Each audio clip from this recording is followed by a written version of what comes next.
O colar que revelou um segredo de 23 anos atrás. Esse colar é da minha filha. A voz ecoou pelo salão da mansão no Morumbi, cortando as conversas e fazendo todas as cabeças se virarem. Isabela Mendes, a bilionária mais poderosa de São Paulo, estava parada no meio do baile beneficente, apontando para uma das empregadas temporárias, o rosto vermelho de fúria e descrença. A moça, de uniforme preto impecável, congelou com a bandeja nas mãos. Seus olhos arregalados mostravam puro terror. O que ela tinha feito de errado? Senhora, eu... Ela começou, a voz tremendo. Onde você conseguiu esse colar?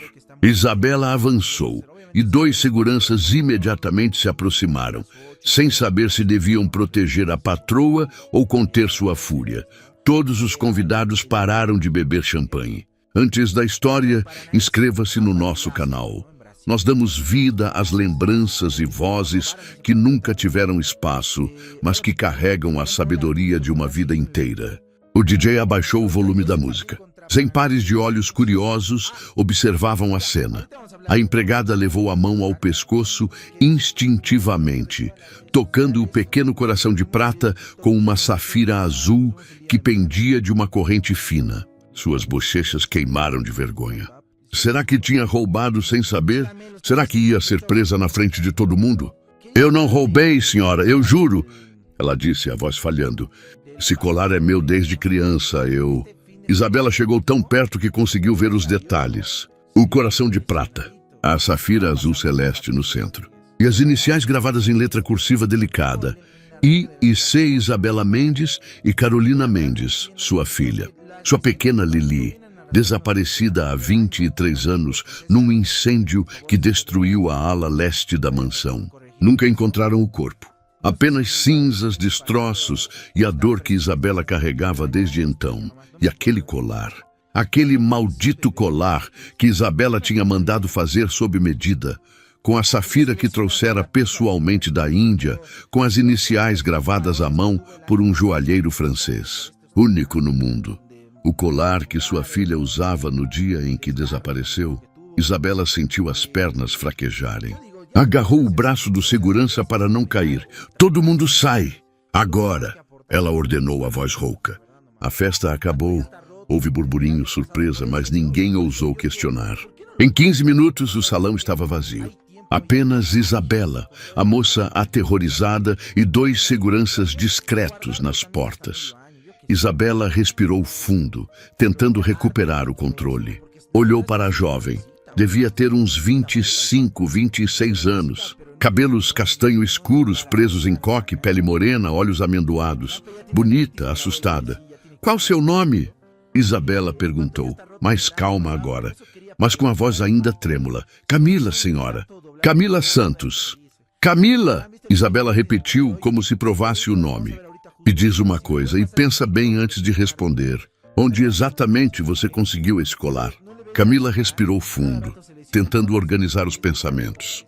Seus dedos apertavam a bandeja com força. Eu não sei direito, senhora. Cresci no Lar Santa Clara, um abrigo em Guarulhos. A diretora, Dona Irene, me deu esse colar quando eu tinha uns 7 anos. Ela disse que eu já estava usando quando me encontraram. Encontraram? Isabela deu um passo à frente. Como assim, encontraram? Camila engoliu seco. Ninguém nunca se interessou pela sua história antes. A polícia me encontrou numa rodoviária em Guarulhos, quando eu tinha uns 3 ou 4 anos. Eu estava sozinha, machucada, com queimaduras no braço. Ela puxou a manga, revelando cicatrizes antigas. Não falava nada, não lembrava de nada, só chorava. Passei meses em hospital e depois fui pro abrigo. Dona Irene guardou o colar e me devolveu anos depois, quando eu já entendia que ele era importante. Disse que talvez um dia alguém me procurasse por causa dele. Isabela levou a mão à boca. Guarulhos, queimaduras, 3 ou 4 anos. A idade que Carolina tinha quando desapareceu. O incêndio foi à noite. Isabela murmurou mais para si mesma. Chamamos bombeiros, ambulâncias, procuramos por dias, mas nunca achamos. Nunca achamos minha filha. Camila arregalou os olhos. Senhora! Isabela olhou diretamente nos olhos dela e viu. Viu algo que seu coração de mãe reconheceu na hora. O formato dos olhos, a curva do queixo, o jeito que a sobrancelha se erguia quando ficava confusa. Carolina, sua Lili. Quantos anos você tem? 26, acho. Não tenho certidão de nascimento. Calculam pela idade que eu parecia quando me encontraram. 26, Isabela sussurrou. Carolina faria 26 agora. O silêncio pesou no ar. Camila mexia nervosa nos pés, sem entender o que estava acontecendo. Isabela lutava entre a esperança que explodia no peito e o medo de se decepcionar de novo. Você se lembra de alguma coisa de antes do abrigo? Isabela perguntou, se forçando a manter a voz firme. Camila mordeu o lábio. Sempre achou que as memórias eram só sonhos malucos. Às vezes, eu sonho com um lugar grande. Um quarto enorme, cheio de pelúcias. Tem uma música tocando, sempre a mesma. Uma mulher com cabelo loiro canta pra mim. Tem cheiro de jasmim. E bolo de chocolate. E depois, fogo, muito fogo. Alguém me carrega correndo. Eu grito. E depois acordo. Cada palavra foi uma facada no peito de Isabela. O quarto de Carolina. A canção de ninar que Isabela cantava toda noite. O perfume de jasmim que ela usava religiosamente. Os bolinhos de chocolate que faziam toda sexta-feira. O incêndio. Meu Deus! Isabela sussurrou, lágrimas escorrendo. Meu Deus, você é ela. Você é minha Carolina. Camila deu um passo atrás, assustada. Senhora, eu não entendo. Esse colar, Isabela apontou, a voz embargada. Eu mandei fazer para minha filha, único no mundo. Ela tinha 3 anos quando nossa casa pegou fogo. Procuramos por ela em cada hospital, cada abrigo, cada delegacia. Mas nunca imaginei que você pudesse ter ido parar tão longe. Camila sentia o mundo girar. Sua vida inteira, ela se sentiu vazia, como se faltasse um pedaço. E agora essa mulher, essa bilionária poderosa, estava dizendo que... A senhora está dizendo que eu sou sua filha. Isabela assentiu, soluçando. Vamos fazer o exame de DNA. Mas eu sei, eu olho para você e eu vejo ela. Vejo minha Lili, vejo minha Carolina. Camila tocou o colar, como fazia sempre que se sentia perdida. E pela primeira vez na vida, sentiu que talvez, finalmente, estivesse encontrando um lugar. 2 semanas depois, Camila estava hospedada num dos quartos de hóspedes da mansão. Isabela insistiu. Não ia deixar a moça voltar para a kitnet apertada em Itaquera, enquanto esperavam o resultado do DNA. Mas conviver com Isabela era estranho. A mulher era intensa. Observava cada gesto de Camila, cada expressão, como se estivesse memorizando tudo de novo. Certa manhã, Isabela bateu na porta do quarto. Posso entrar? Camila, que estava terminando de prender o cabelo, acenou que sim. Isabela entrou carregando uma caixa de madeira antiga. Sentou-se na cama ao lado de Camila e abriu devagar. Dentro, fotos. Dezenas delas. Uma menininha de cachinhos castanhos, sorriso aberto, segurando um coelho de pelúcia. Era... Isabela respirou fundo. Essa é minha Carolina. Camila pegou uma foto. A menina devia ter uns 2 anos. Estava sentada num jardim cheio de flores, rindo para a câmera. E então algo clicou. Uma sensação de déjà vu tão forte que Camila sentiu tontura. Eu conheço esse lugar, ela sussurrou. Isabela congelou. Como? Esse jardim, eu já estive aí. Isabela levantou de um pulo. Vem comigo. Ela praticamente arrastou Camila escada abaixo, atravessou a casa e saiu pelos fundos. Ali estava o jardim. 23 anos mais velho, mas essencialmente o mesmo. Rosas vermelhas, jasmins, um banco de pedra embaixo de uma jabuticabeira. Camila parou no meio do jardim, olhando ao redor. E as memórias vieram como uma onda. Ela, pequenininha, correndo entre as flores, rindo. Uma mulher loira abrindo os braços. O cheiro de jasmim. A sensação de segurança, de amor. Eu brinquei aqui, Camila disse, a voz embargada. Eu lembro. Tinha uma casinha de bonecas. Ali, perto daquela árvore, Isabela cobriu a boca com as mãos. Porque era exatamente ali. Em casinha de bonecas, ainda estava lá, coberta por trepadeiras, mas reconhecível. Camila caminhou até lá como se estivesse em transe. Ajoelhou-se, afastou as folhas e abriu a portinha minúscula da casinha. Dentro, empoeirados e desbotados, ainda havia móveis de brinquedo. E no cantinho, quase invisível, um paninho rosa. Camila pegou o paninho, sacudiu a poeira e viu uma inicial bordada. C. Isso era da Clarabella. Camila sussurrou. Isabela sentiu as pernas falharem e se sentou no chão. Clarabella era o nome da boneca preferida da Carolina. Como você sabe disso? Camila olhou para o paninho, lágrimas escorrendo, porque era minha. Eu lembro agora. Eu lembro da Clarabella. Eu dormia com ela toda noite. Isabela rastejou pelo chão do jardim e abraçou Camila com força. E ali, entre as flores e as memórias, as duas choraram. Naquela noite, Isabela levou Camila até uma ala da mansão que estava trancada há mais de 2 décadas. Eu nunca consegui entrar aqui depois do incêndio, Isabela admitiu, a mão tremendo na chave. Reformamos, reconstruímos, mas eu pedi para deixarem tudo como era. Não sei porquê. Acho que eu sempre esperei que você voltasse. A porta se abriu com um rangido. O quarto estava exatamente como tinha sido deixado. A cama pequena com lençóis de estrelinhas. A estante cheia de livros infantis. A cômoda com adesivos de borboletas. Camila entrou devagar. Cada passo parecia despertar algo dentro dela. Foi direto até o guarda-roupa. Abriu. E lá, pendurado, estava um vestidinho azul com flores brancas. Eu usei isso, Camila disse, tocando o tecido. No meu aniversário. Tinha bolo de morango. Isabela soluçou alto. Você fez 3 anos. Foi seu último aniversário antes do incêndio. Camila se virou para Isabela, lágrimas escorrendo. Eu lembro de você. Lembro do seu rosto. Lembro da sua voz. Você cantava para mim toda noite. Dorme, minha pequenina. Сейчас зайдем, посмотрим, как у них трансляция началась.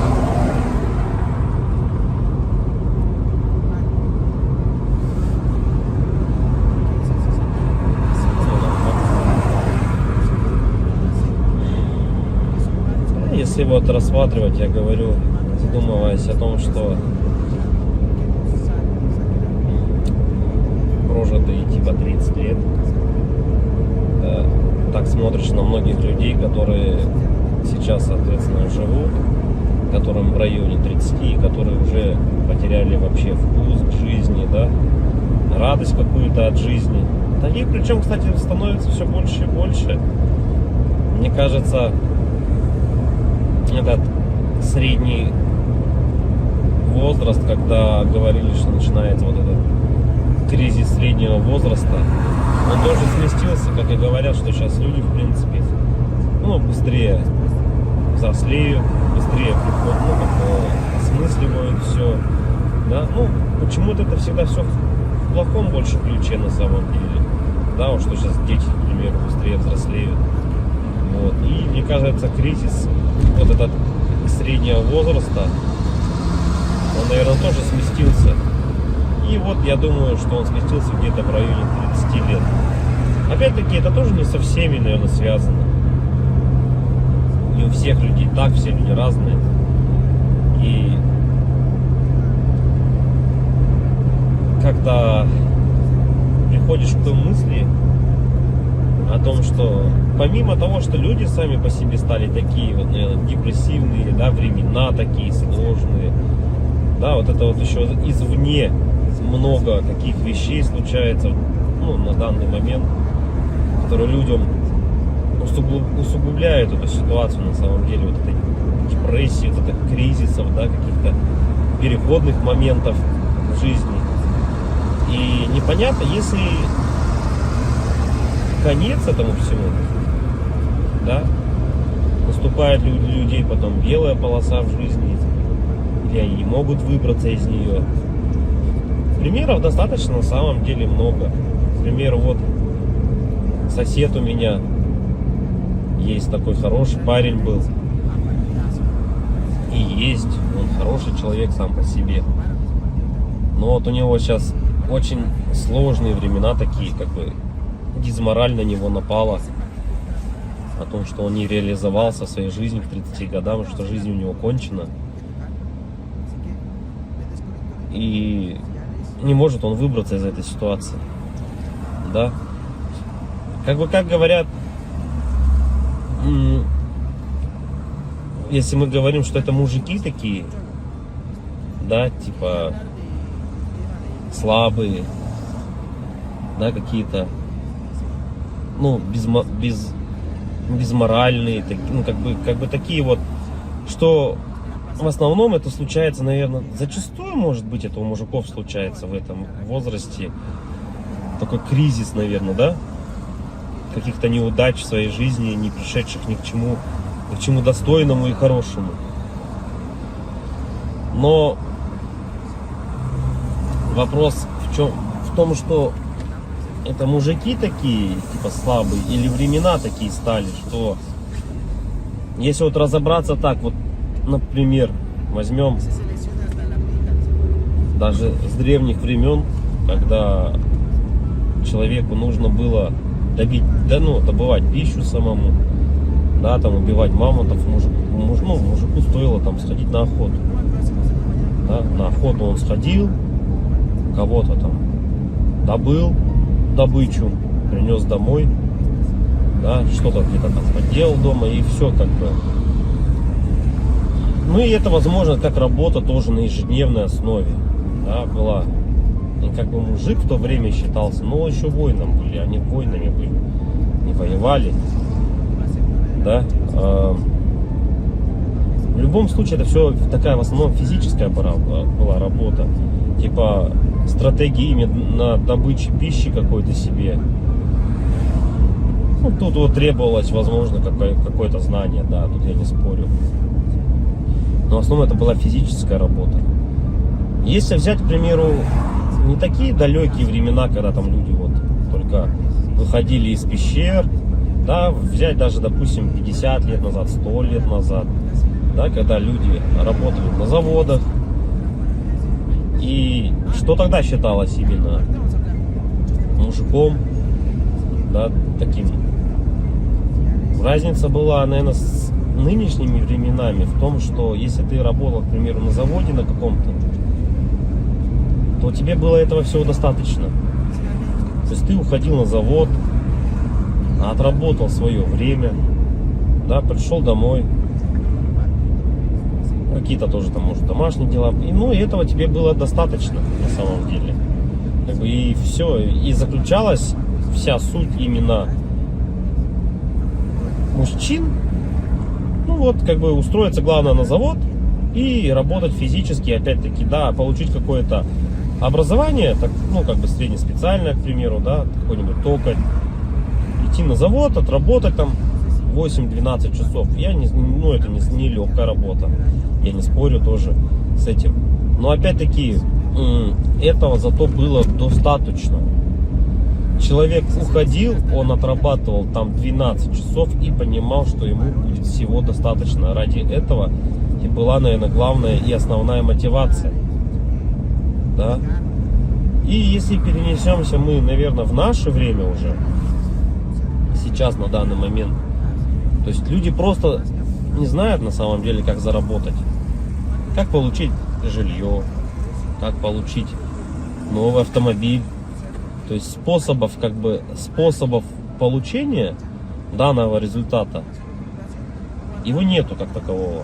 Это говоря о том, что ты будешь ходить на работу по 8, по 12 часов, допустим, сутками там работать, да, ты не заработаешь на машину, заработаешь ты на нее через 5 лет, если ты там не будешь ни пить, ни есть, как бы, да. Ну ладно, если вообще не тратить деньги, то заработаешь год. Ну такого же невозможно, это же только где-то в сказках. С учетом нынешних трат, то есть даже при зарплате какой-то средней, там 100 тысяч рублей, ну где-то 60, где-то 70, где-то 80. Возьмем от 60, наверное, до 120. То есть, к примеру, достижение результата такой, как, к примеру, квартира, недвижка какая-то своя, это кредиты, ипотеки. То есть вот здесь и сейчас ты берешь.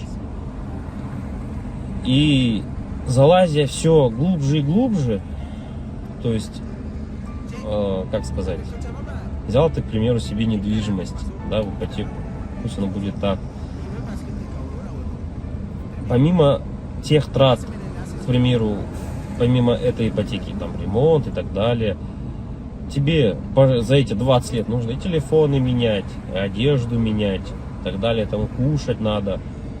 Машины также в этот же момент менять тебе надо. И то есть это кабала на самом деле такая, она дизморальная.